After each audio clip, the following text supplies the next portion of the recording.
Hello, everyone, and thank you for coming to see my presentation about the concept of Jack Sparrow, humor, and history. Uh, Pirates have a long and rich history sprouting from countless different origins. However, none have ever been elevated to the status of legend quite like the Caribbean pirates of the 17th century. The tales of their exploits have been told and retold over the years, and this eventually led to multiple pop culture recreations. Chief among them is the Pirates of the Caribbean movie franchise with Johnny Depp starring as Captain Jack Sparrow.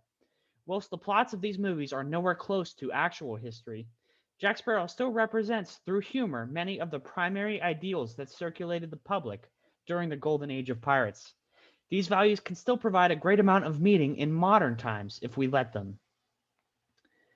For the focus of my presentation, I wanted to take a look at what are the deeper meanings that a character like Jack Sparrow represents, and how is that relevant to us in our modern times. My answer to that is Jack Sparrow creates a much less common public image of pirates as embodiments of freedom, passion, camaraderie, and adventure, rather than filthy thugs who only care about treasure. This implies that there is much to be learned from pirates, as modern societal boundaries can often intrinsically restrict those ideals. So, how I'm going to be explaining this poster starts off with the various events that happen in Curse of the Black Pearl that have humorous significance.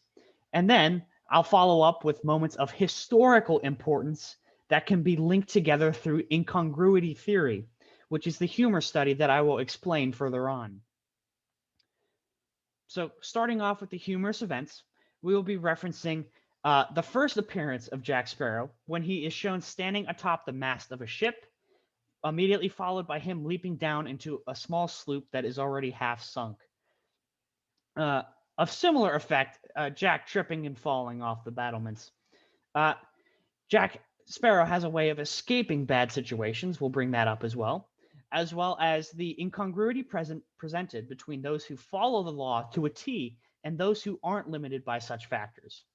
Uh, Finally, we'll talk about various scenarios demonstrating Jack's kinder side, and that will wrap everything together. Uh, as for moments of historical importance in the 17th century, the real pirates of the Caribbean managed to establish a nest of sorts in the Bahamas by entering the picture during a power vacuum. This was caused by colonization wars involving France and Spain that had ravaged the area just previously. So the pirates didn't have any government that they had to resist to take control of the area. They easily cut off economic ties to the New World and created a monopoly of goods and supplies that gave them an inherent advantage over naval officers. Because of the geographical distance between the two parties, the pirates were able to completely cut off their supplies from the western side of the world, and that was a major advantage. Uh, Additionally, important things to note, conditions on fire crews were significantly better than those of the Navy. Uh, Once again, all of this is according to the real Pirates of the Caribbean. They had disability protection in some cases, significantly better wage, and due to their economic power, they had an abundance of food and were less exposed to scurvy because they had proper diet restrictions. Uh, Finally, there were repeated major defeats of the Navy by the hands of the pirates, which further ballooned abandonment rates of the naval crews to join the pirate crews in the New World. One such event is the escape of John Martel's band, which we'll go into greater detail on when we do the connections. So before we do get into those connections, regarding incongruity theory, as described by Aaron Smuts, uh, incongruity theory is a lens through which to view humorous situations. It explains humor as a cognitive reaction that stems out of a logical misalignment that differs from our perception of reality. A good example would be laughing at a person who slipped on a banana peel because we're aware previously of how worn out of a cartoon gag that is, and it doesn't actually happen in real life until you see it right in front of you.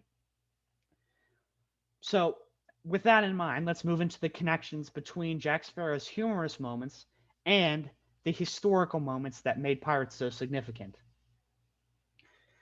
Uh, Starting off, Jack Sparrow's first appearance, primarily, deals with the legendary status of pirates. He is first presented as a brave warrior of the sea, fearlessly standing up atop the mast of a galleon. When the camera pans down, however, he's in a tiny sloop bailing water out of a sinking ship.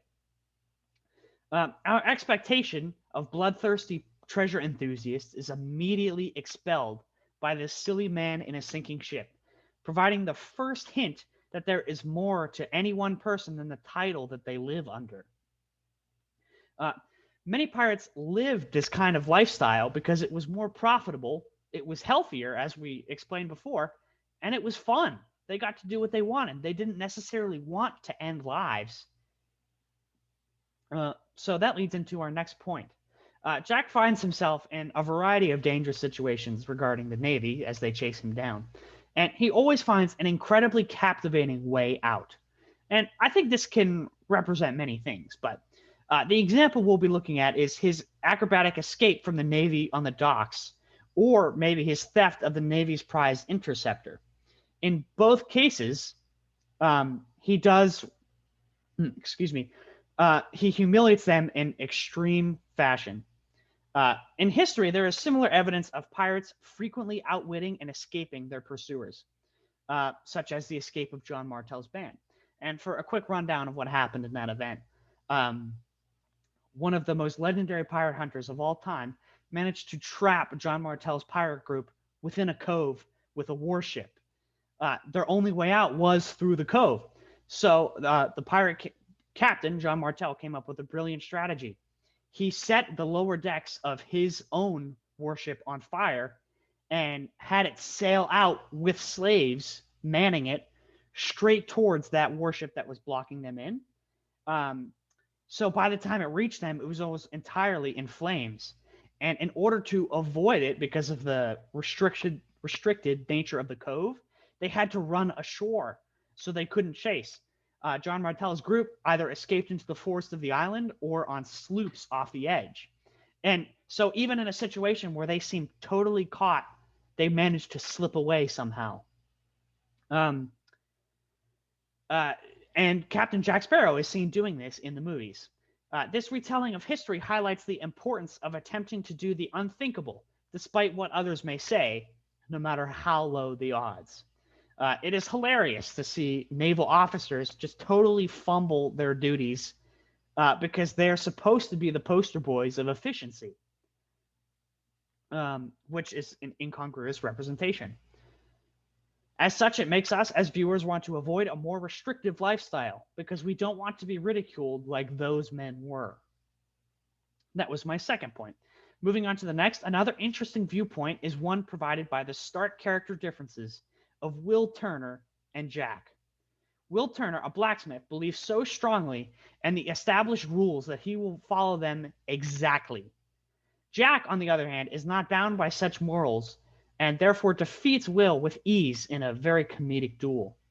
The ability to ignore rules is presented as a strength rather than a weakness, which is sort of the incongruous situation. We normally see people who follow rules praised.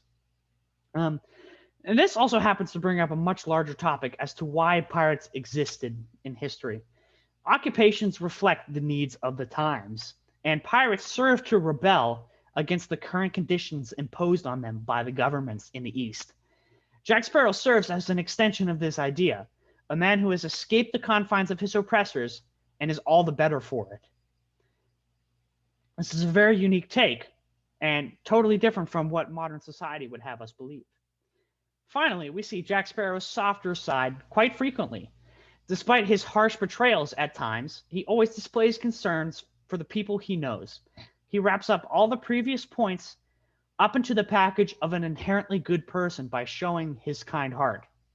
If all of this is possible within a good person, then is the way we think about pirates totally wrong? I mean, perhaps they lived their lives to the fullest, made good friends, and fought for a better life to escape a rigid and oppressive lifestyle, and maybe did it without sacrificing their humanity in some cases. So pirates have killed, stolen, and razed villages to the ground. We know that much, and I would never say someone should emulate that kind of behavior. However, there are many aspects of a pirate's outlook on life that we can actually learn from. Whether it be the will to be free from the chains of others, to chase a goal, to become part of a greater family, or even adventure into the unknown, we lead more fulfilling lives by achieving even just one of the aforementioned values. Perhaps looking at life through the eyes of a pirate might not be so bad after all. And as a few extra notes, I decided to study this topic because I'm a huge Pirates of the Caribbean fan. I have been for years. For many of these reasons that I brought up in discussion, there are multiple aspects of a pirate's life that I wish I could have. Uh, I should clarify once again, not killing and stealing. That would be bad. And I cannot because of the burdens of society. I have a responsibility and I must live by that responsibility. To chase a dream on a grand adventure across the sea is simply not possible. So I feel understanding these ideals is important so that myself and everyone else can create our own adventures in daily life to enjoy. Once again, thank you for listening. I hope you enjoyed. Have a nice day.